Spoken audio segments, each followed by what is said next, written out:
Well, thank you all for coming. My name is Sarah Franzak. I'm an environmental management educator with Michigan State University. So today we're going to be going over a couple different tools. I'm going to paste a link. Maybe, Connor, can you do that?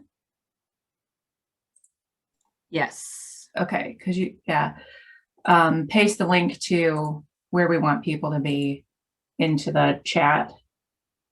Yep. Do you want them to go from the IWR main menu? Yeah.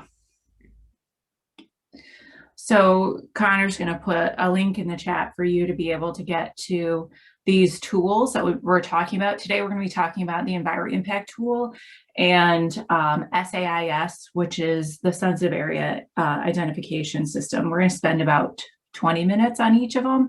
And in between, we're going to give you a little poll because my grant says that I have to. So if you could take the time to answer those poll questions, honestly, that would be great.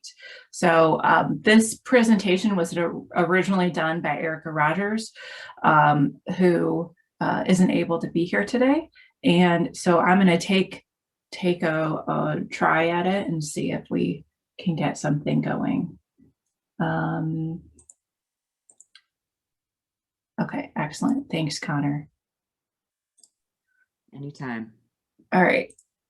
So as an overview, we will talk about manure and nutrient, manure and nutrient application, nutrient runoff, and the tool itself. And we will have time for a few questions at the end. But the third session in this training series is going to cover like troubleshooting. So if you get out there and you're like, Sarah, you did a terrible job of explaining this. I really need some hands-on help. That's what our third session is for us to take on those like individualized problems. So if you have like a general question, that'd be great for today. Any specific, like I can't make it work problems would be for our third session.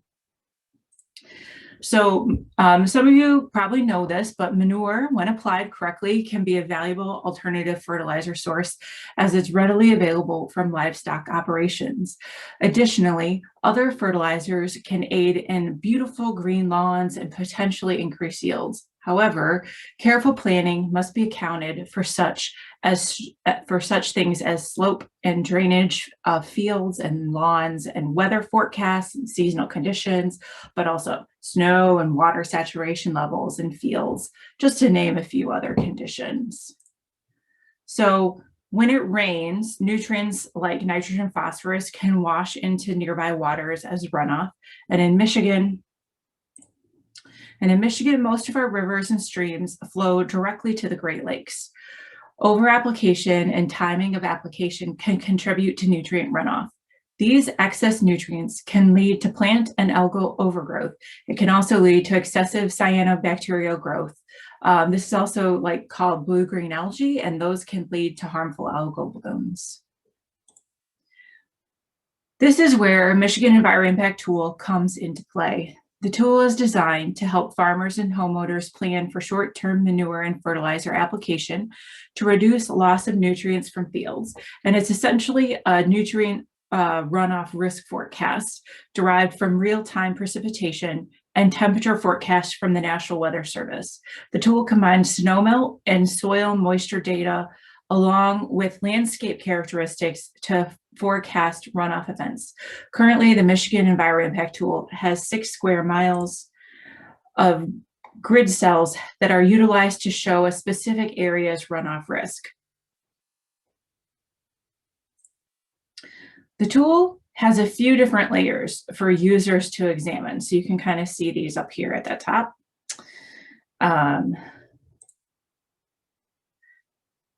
To help determine whether spreading nutrients is a good idea. This particular layer shown in the slide reveals the amount of precipitation expected over the next 24 hours. The modeling used is a deterministic forecast run and does not include the likelihood of precipitation, meaning it shows the percent of precipitation or the percent of precipitation, not the probability of the percent of rain. The model utilized in the Michigan EnviroImpact tool also uses forecasted precipitation and temperatures, simplified this way in order to run the model in real time across a larger region. In this layer and the next, the user can see different soil temperatures at 2 and 4 inches respectively. So here's the 2, here's the 4 layer, knowing soil temperature is important for nutrient application, as frozen ground can lead to greater risk of runoff due to nutrients not fully soaking into the soil.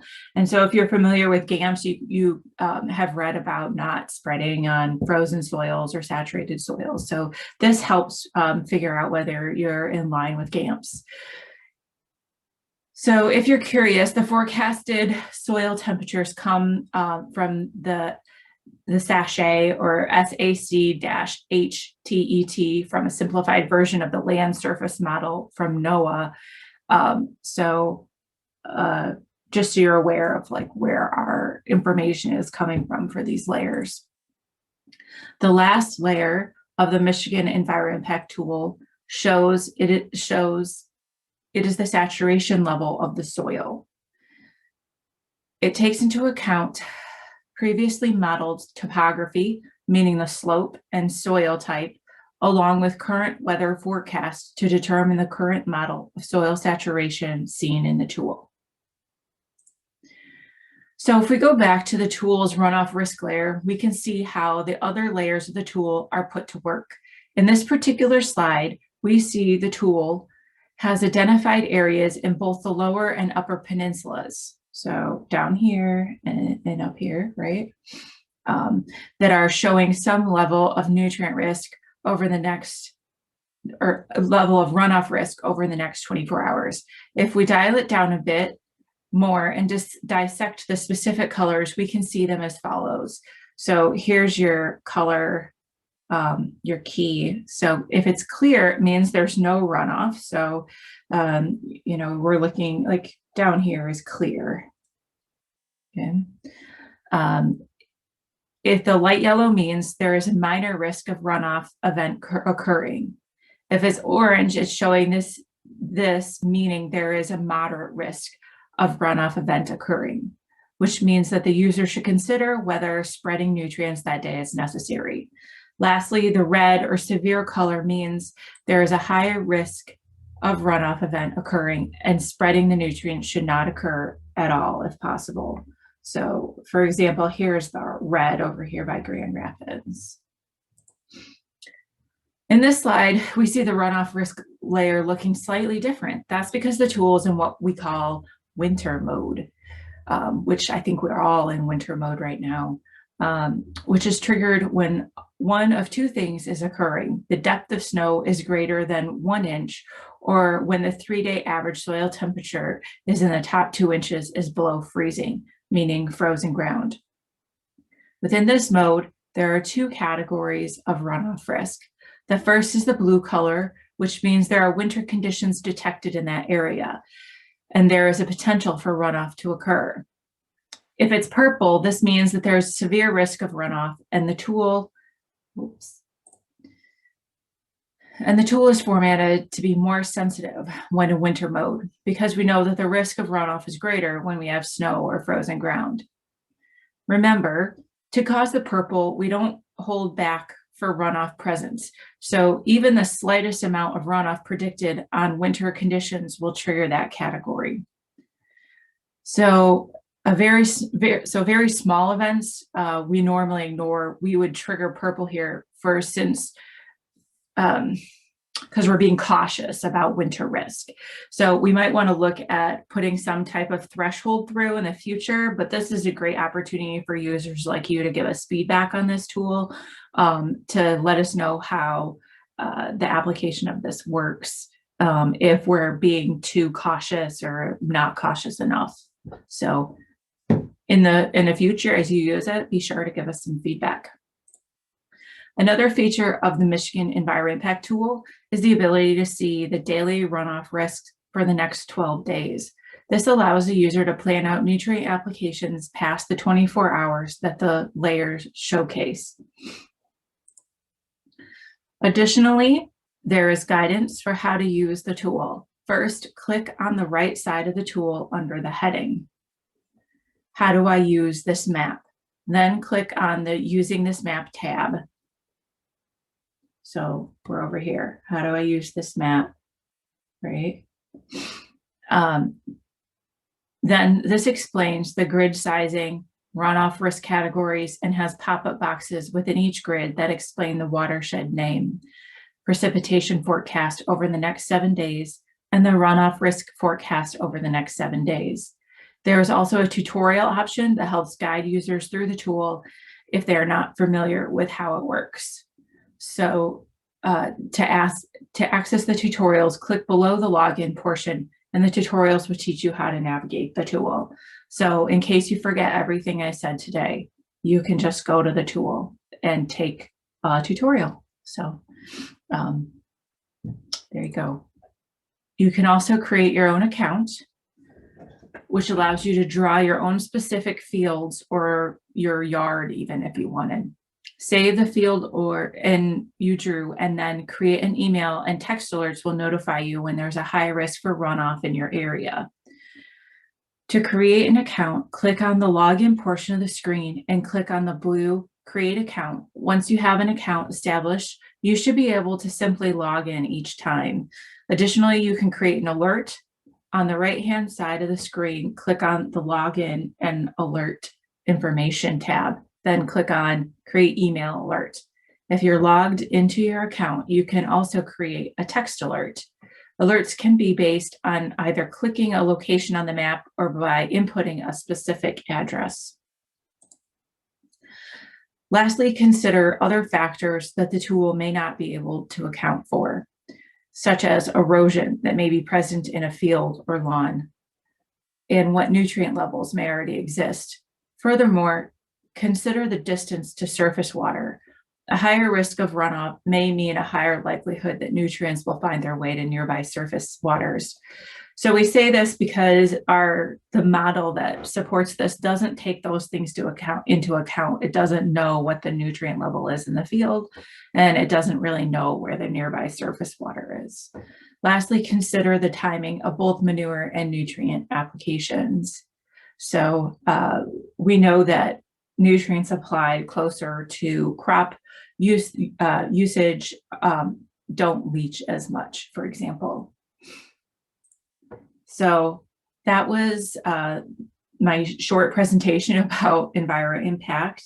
I'd be happy to take some questions, and I'm also going to put up this poll. So launch polling.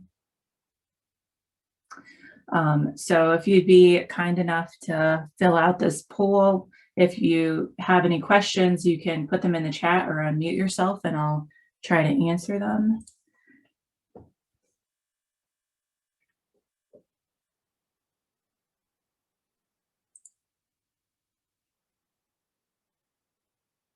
And Connor, you want to prep your presentation?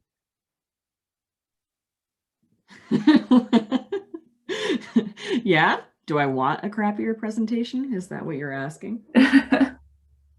No, prep. Do you want to prep your presentation? Oh, prep. Oh, gotcha. Yeah, this is not about manure, Connor. There are no crappy presentations here. You are absolutely right. Yes, I will get my presentation up here. Okay.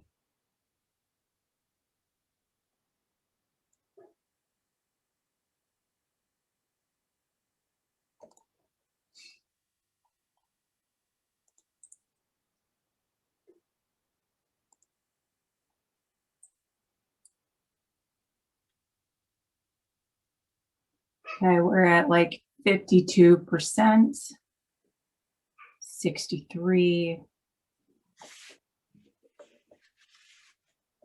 I'm leaving it up there until I get into the 80s, everybody. So it's really up to you on how long we wait until this poll is over.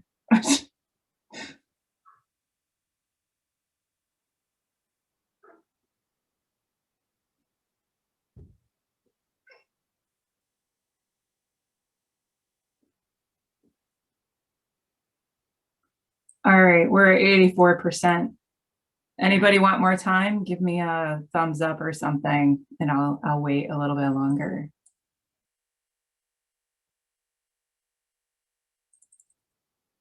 Nope. Okay. You're so quiet. A pretty All good, right. percentage. Yeah, we're going to end polling. All right. All right. You don't need to see it, so we are done. Go ahead. All right. Well, hey, everybody. Thanks for joining Sarah and I today. My name is Connor Crank. I'm the project coordinator for Michigan State University's Institute of Water Research. Today, I'm going to be talking about the free online tool SAIS. So I'm going to start off with providing a system overview, and then I'm going to do a live demonstration of how to use the tool. So the Michigan Sensitive Areas Identification System, or SAIS, is a free online mapping and reporting tool that identifies and maps sensitive areas on farm fields. You can use SAIS to help evaluate the conservation needs of your fields. The evaluation can be as brief or in-depth as you want it to be. For instance, you can view areas where concentrated water runoff is likely to occur and cause erosion and loss of nutrients. You can also create a report that summarizes any potential resource issues on your fields and describe conservation practices that you might want to consider using to reduce those issues. And if you choose, you can use that report to talk to the NRCS for more information on how to implement those practices and learn about any financial assistance that they might be able to provide to you to get you started.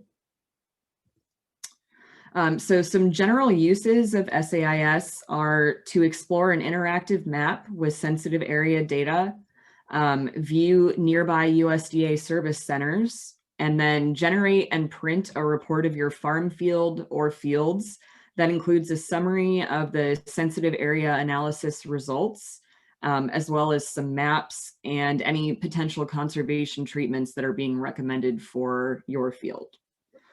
So with that, I'm going to turn my video off and I'm going to run a live demonstration for you guys. So while she's doing that, I think one of the interesting things about SAIS is that as NRCS personnel, this gives you a way for the public to look at the problems in their field and then contact you with more specific questions, which is kind of nice, rather than having people stumble into the office and not really know what they're asking for. This is something that you might appreciate as one of the features of this program. Definitely. It's a very helpful free online tool. So you want to start by navigating to SAIS. Connor? Yeah. We can see your presentation, but not the web browser. Oh, let me switch my screen sharing. Thanks for letting me know. Is that better? There it is. Yep. All right, great. So you want to start by navigating to sais.iwr.msu.edu. So that URL is in the chat box also. So you have the option to create an account if you want to save your information. In order to create an account, all you need to provide is an email address. All of the user data is encrypted to prevent others from accessing or reading it. Your data is stored on a very secured server that's located on MSU's university campus. If you do choose not to create an account, your data is destroyed after a short period of time. I believe it's a couple of days max, to prevent other people from accessing it. So let's go to evaluate your field. If you want to create an account, you just go up here, log in, and then select create account. And then you would enter the required information, which is just an email address, your general organization, and then your username and password that you come up with. I already have an account, so I'm going to go ahead and log in.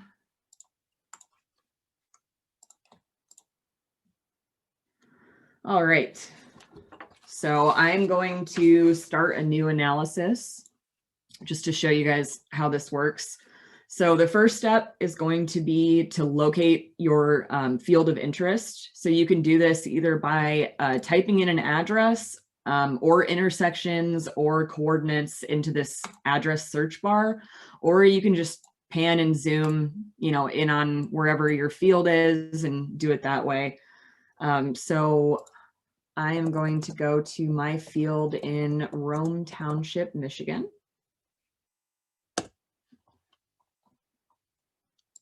Locate my field. And then I want to select the draw field right here and just make, the outline around your field here to the best of your artistic ability. And then when you're done drawing your field, you just want to double click. So yeah, you create the boundaries. And then if you make a mistake while you're drawing your field, just hit the escape button on your keyboard to restart. If you have already drawn your field, but you feel like you need to make some adjustments, hit this clear field option right here, and then select draw field again, and then redraw. You have to go through and do the steps again. It should also be noted that you can review some sensitive area information from this online tool without drawing a field, but you won't be able to generate a report without outlining your field boundaries. You will be able to generate a basic or detailed report as long as you outline those, field boundaries. A basic report can be generated without providing any additional information about your farming operation. So it just uses, these models that are running in the background to generate that report. But if you go ahead and answer a few questions on this, answer questions and generate report tab, it creates a much more accurate and detailed report. So if you do want to go ahead and answer the questions on this questionnaire, it's very helpful to have recent, so less than 3 years old, phosphorus soil test levels in pounds per acre, and current fertilizer application rates for phosphorus, because they will ask you about that in this questionnaire. But like I said, you don't have to answer it, but it makes a way more detailed report. So I am going to answer the questionnaire just to show you what the questions are and what the detailed report looks like. So is there subsurface drainage, tile drainage in the area? My answer is yes. Are there any surface inlets, catch basins, or risers in the field? No. Are there any vegetated buffers between the field and nearby surface water, ditch, drain, stream, lake, etc.? No. Do you have recent less than 3 years old soil test results for the field? Yes. And then it'll bring this up. What phosphorus levels were found for this field? It was 41 to 74 parts per million. Save. Was fertilizer being applied to the selected farm field? Yes.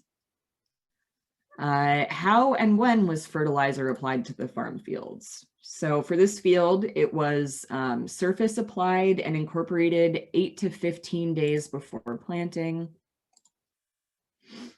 And then what amount of fertilizer was applied to the farm field? For this field, it was 1 to 2 year phosphorus crop removal application.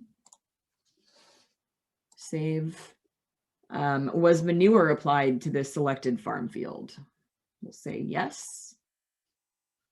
How and when was manure applied to the farm field? So for this field, it was incorporate manure 8 to 30 days after application.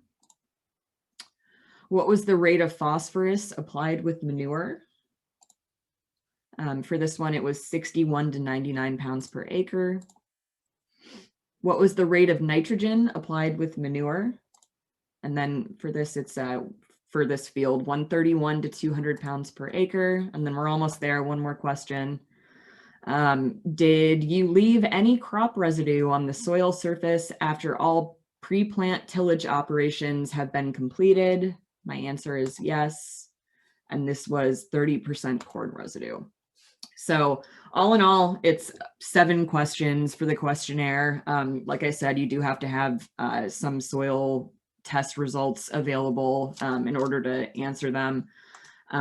If you're able to, answer all of the questions to the best of your ability, then it'll ask you to enter a name for this report. You don't have to, but if you want to save it to your account, if you created one, give it a name. I'm going to call this Demo 3. And then I want to save my results. And then it takes a second to generate the report. If you did not choose to complete that questionnaire, it'll just prompt you to select a generate report option. And then you can just, click yes. And then once that report is created, if you didn't create an account or, you're not planning on saving this report to the SAIS system, I would definitely recommend that you either save a PDF or print a PDF of that report, because you won't be able to pull that back up again. So let's just give this a second to load. And then we'll go over the report results.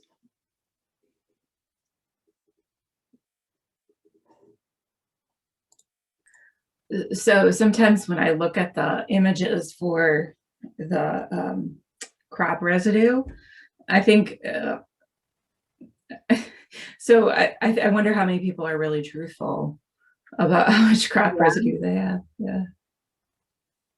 All right, let's go ahead and open this up. So it's a pretty long and pretty detailed report, but we can kind of, give it a brief overview. So it starts off with your identified risks, which for this field are water erosion, concentrated flow, manure runoff, and phosphorus runoff. It's going to give you an assessed value for the Michigan Phosphorus Risk Assessment. For this field, it was 29, which is quite high. Which means that there's a high potential risk of offsite phosphorus movement, and no manure or fertilizer phosphorus should be applied to the field. It'll go on to give you, another assessed value for the manure application risk index, which for this field was 54. So that's in the medium potential range. It says the chance of organic material and nutrients getting to surface water is likely. Buffers, setbacks, lower manure rates, cover crops, crop residues, etc., in combination may reduce the impact. It's going to give you a hydrologic soil group breakdown, which is nice. And then this is probably the most useful part. It gives you this breakdown of, all of the potential recommended practices that are included in the tool. So any of them that are highlighted are the ones that, the model and your questionnaire have identified as being particularly useful for your field. And then the ones that have the little star next to them are, the practice implemented at a farm headquarters may help reduce the particular risk that it's referring to. So for this particular farm field, obviously, they recommend quite a few different practices because there were some high levels of phosphorus and manure application risks. But yeah, it'll give you a pretty specific breakdown of what would be helpful for your field. And it also gives you the location and contact information for the nearest NRCS service center by you. So you can print off this report, take it into one of these, service centers, and then go over the recommended practices with them to see if there is any, money available to help you get started with any of these, and to, give you a hand in what the first steps are. This report also includes a bunch of maps of the property that you selected if you, drew your field. So it gives you a satellite imagery map. It gives you a soil map, topographic map, sediment delivery to stream, which is interesting, in tons per acre. A concentrated flow map, which just shows, the direction of flow. And this one's at a 3-meter resolution. So it's kind of So can you hold on that for just a second? So I know a lot of you are NRCS or you've been technicians out in the field. And when you look at this, you can probably see that this is close, but not actually where the concentrated flow is in the field. And I think that this is a really good example of where being in the field can't replace like a map, right? A map that's based on satellite information. So I look at this and I say, oh, that's really close, but it's not good enough. And you get out there and you're going to do a survey and you're going to plan this out. But the nice thing about it is you're not going to wander around the field looking for it either. So I think that's one way to say, like, these maps are great, but they also have some flaws. So be careful about how you apply them. Yeah, thanks, Sarah. A couple more. There's a sheet and rill erosion map here in tons per acre in terms of the erosion.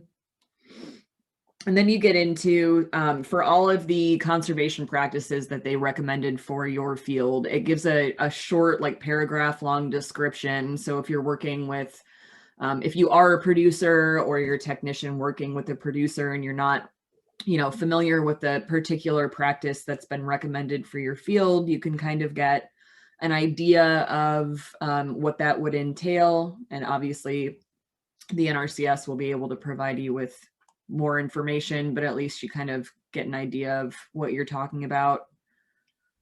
So this goes through all of the practices that were recommended for this field. And then it gives you the question and answer summary for, what you answered if you did that questionnaire. If you ever want to go in and change or update your answers for a field that you have saved, if you created an account, you can do this really quickly by going into saved reports. So this is back in the SAIS, not the report itself, but in the SAIS main menu, go to saved reports and then click on view answers for whichever field name you want to change them for. Like, say maybe you got updated soil test results or you answered a question wrong or whatever.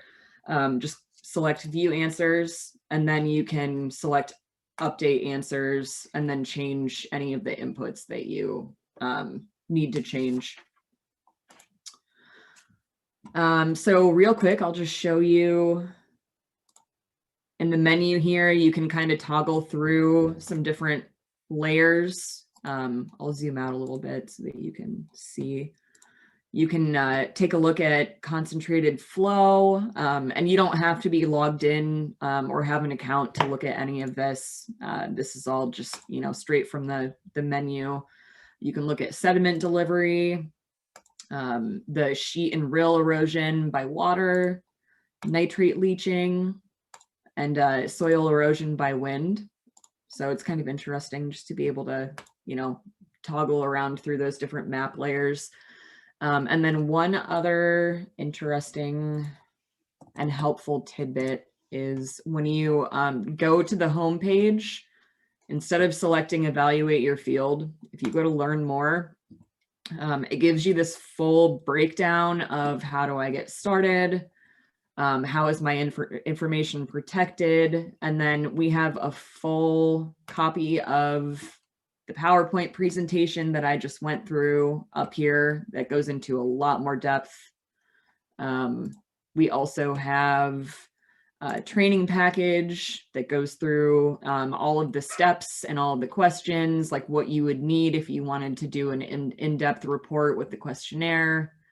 It gives a lot of really helpful information. I'm also going to post a non-live recorded version of this training video that I'm doing right here in this section, so that if you ever want to go back and watch a live demo, a pre-recorded live demo, then you can go ahead and do that.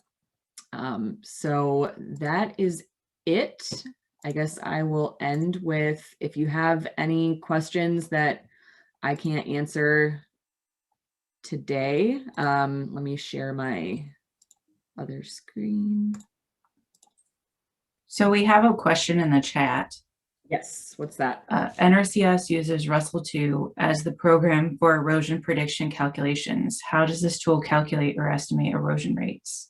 It's a good question. Hang on, let me go into, I can pull that up, just 2 seconds. Okay. Does anyone else have any questions? Okay. I'm going to put the second poll up for you to do. Again, this just helps us evaluate whether this tool is useful to you, and lets us know if we should do something more like this or try something different.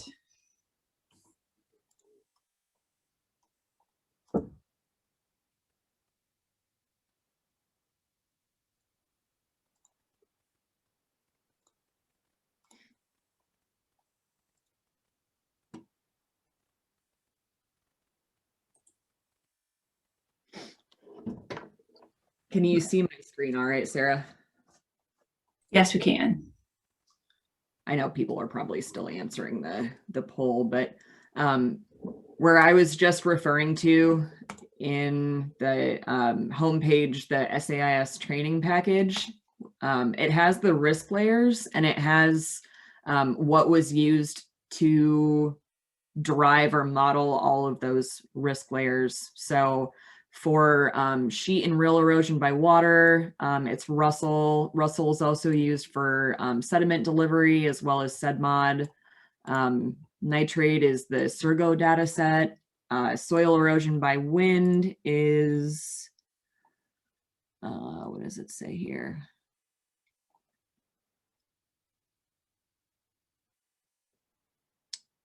Not sure. Wind is usually a Surgo. Yeah, that would be my assumption. So this page goes through all of the risk indices and all of the like model background layers. If you're interested in a bit more like modeling background information, which I'm not a modeler myself, but yeah, this is a helpful piece of information if you're curious. Mm-hmm. Yeah, and hopefully that answers your question, Tim. And and you can use, I'm not sure if you guys have to input specific Russell numbers or if you can use this as a result, but this might at least get you to a place where you can start a conservation planning process. So that's kind of what we were hoping for in using this tool. I think it also might be really good for like your technicians to do as a process in their working through MEP or something like that, to try to help people in the right direction to getting assistance. All right, any more questions? Okay. Again, if you have a second, please finish the poll, and we will hang out here until, if you're shy and you wanted to ask questions when a few people are gone, that's okay too. So we'll hang out here for a little while, but otherwise I'll give you back a little bit of your time and maybe you can get a break in your day. Thanks for coming. Thank you so much, everybody.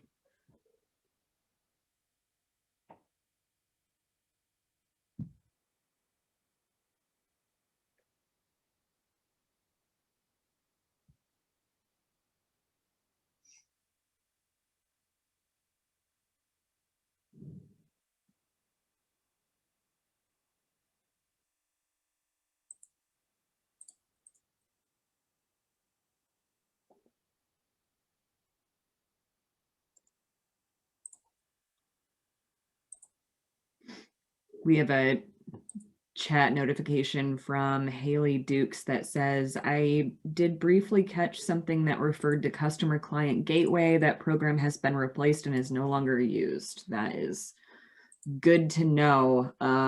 It's now at farmers.gov. Hey, would you It mind? kind of integrated in. Could So you- there's still a tool out there, but Could you send me the full link to where that's supposed to go? yeah, I can That do would that. be great. Yeah, I can update that. Thank you for catching that. Also, this SAIS tool is really cool, and actually, I'm telling some of my coworkers about it. So Awesome.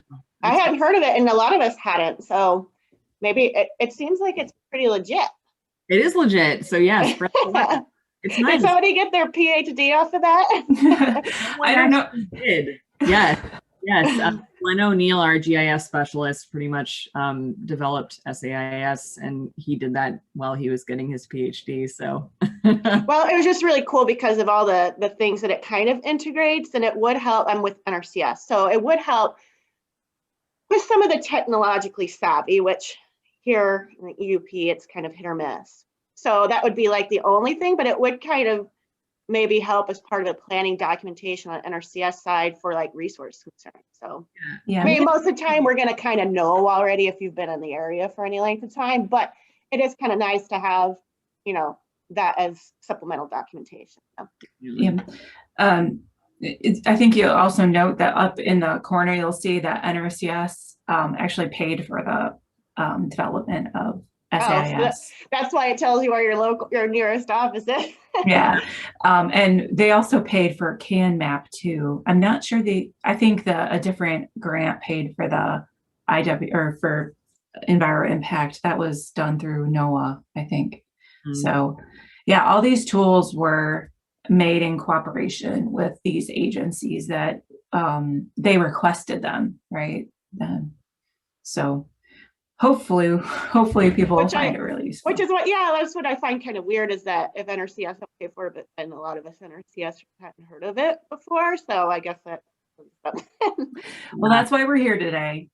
And like I said, I'm going to post the recorded, webinar, not from this, talk today, but of one just sitting by myself going through the demonstration, probably in a little bit more depth. But I'm always happy to do, either one-on-one or group live demos. If you ever, need more information, just let me know.